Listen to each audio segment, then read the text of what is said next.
ba na lahat ng tao ay nagkasala at wala ni isa sa atin ang dapat makakapasok sa langit? Yun nga ay nakasaad or ayon sa Romans 3:23-24. Ayun na nga, because all sin and fall short of the glory of God. At ayon nga sa Romans 6:23, ang kabayaran ng kasalanan ay kamatayan.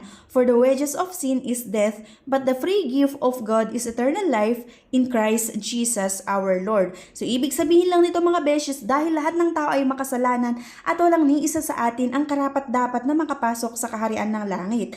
At kapag tayo nga ay nakasala, ang magiging kabayaran nga nito or kabayaran ng kasalanan ay kamatayan. Pero may malaking pero mga beshes na bagamat wala ni isa sa atin ang deserving na makapasok sa kaharian ng langit, merong nag-offer ng kanyang buhay na naging tulay o daan para makapasok tayo at mapalapit sa Diyos. At sabi nga sa John 14:6, Jesus said to him, I am the way and the truth and the life. No one can come to the Father but through me. At makikita nga natin dito na walang ibang daan para makapasok sa kaharian ng langit kundi sa pamamagitan lang ni Jesus Christ. At kung makikita niyo mga beshes sa John 3:16 nga, because God so loved the world that He gave His only Son, so that whoever believes in Him will not perish but have eternal life. At siguro ang ilan sa atin or maybe ilan sa atin nga ay may idea kung paano inoffer ni Jesus ang kanyang buhay na siya ay pinatay kahit walang kasalanan.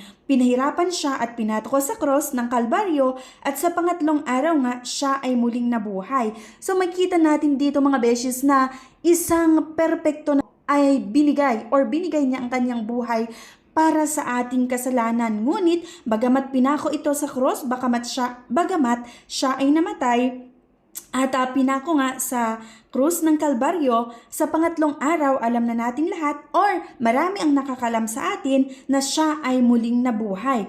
Kaya ano ang dapat gawin or dapat mong gawin o dapat nating gawin? Ang sabi sa John 1:12, but to all who receive Him, He gave them the right to become children of God, even those who believe in His name. Subalit, ang lahat ng tumanggap at sumampalataya sa Kanya ay binigyan niya ng karapatang maging mga anak ng Diyos.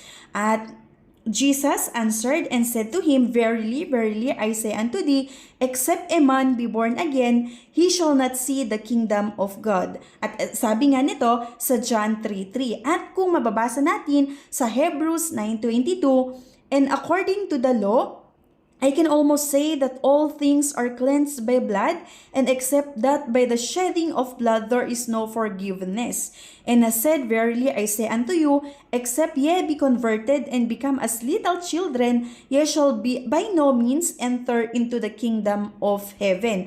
Ayon nga ito sa Mateo 18:3. At sabi nga sa Revelation 3:20, narito ako ay nakatayo at patuloy na kumakatok kapag marinig ng sinuman ang aking tinig at magbukas ng pinto, ako ay papasok sa kanya. At kung basahin natin mga beshi sa 1 John 1:9, kung ipinahayag natin ang ating mga kasalanan, ay tapat at banal siya na tayo'y patatawarin sa ating mga kasalanan at tayo'y lilinisin sa lahat ng kalikuan. At kung makikita nyo dito mga beshi sa mga verses na nabasa natin na ang Diyos ay nakahanda para tayo ay patawarin at kumakatok siya sa ating buhay para papasukin natin siya. At naway kapag napanood mo yung video na ito ay magkaroon ka ng realization na tanggapin ang Diyos bilang iyong Panginoon at tagapagligtas sa pamamagitan ng pananampalataya at lumakad ka na naaayon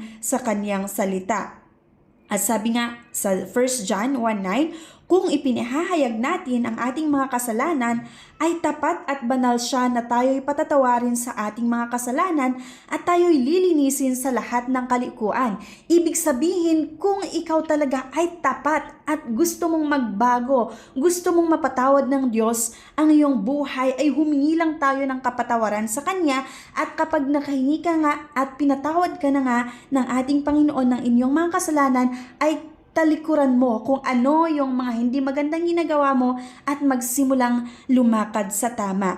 At kung basahin natin or mababasa natin sa Romans 10:9-13 hanggang Romans 9:10 hanggang 13, because if you proclaim Jesus the Lord with your mouth and believe in your heart that God raised him from the dead, you will be saved. Because the person believes with the heart in righteousness, and the proclamation of salvation is made through the mouth, because all who call on the name of the Lord will be saved. At sapagkat dahil sa kagandahang loob ng Diyos, kayo ay naligtas sa pamamagitan ng pananampalataya, at ang kaligtasang ito ay kaloob ng Diyos at hindi sa pamamagitan ng inyong sarili. Hindi ito bunga ng inyong mga gawa, kaya't walang dapat ipinagmamalaki ang sinuman. At sa Titus 3:5, iniligtas niya tayo hindi dahil sa ating mabubuting gawa, kundi dahil sa kanyang habag sa atin. Tayo'y ipinanganak na muli sa pamamagitan ng tubig at tayo rin ay binago ng Espiritu Santo. At sa Acts 16:31, and they said, believe in the Lord Jesus, and you will be saved in your household. At sa John 3:36, he who believes in the Son has eternal life, but whoever does not obey the Son will not see life, but the wrath of God will be with him. And I give them eternal life, and they will never be destroyed, and no one will snatch them out of my hand. Sabi nga sa John 10:28. Kaya kung nakipag-isa na kay Kristo ang isang tao, isa na siyang bagong nilalang, wala na ang dati niyang pagkatao, sa halip ito'y napalitan na ng bago. At sabi sa English, ito nga sa Corinthians 5:17, therefore if anyone is in Christ, he is a new creation. Former things have passed away, behold, they have all become new. Grabe! Naiiyak ako habang binabasa ang mga verses na ito, at sana kung hindi mo pa na-realize kung gaano tayo kamahal ng Diyos, kung gaano niya ibinigay ang kanyang buhay para mailigtas tayo sa kapahamakan at sa kasalanan, ay sana ngayon mag-pray ka para ma-realize mo, para makita mo kung gaano mapagmahal, kung gaano ang pagmamahal ng Diyos sa atin. So yun na nga, hindi ko na mamalayan, ubos na pala yung kinakain natin, at sana na-bless ang lahat sa video na ito.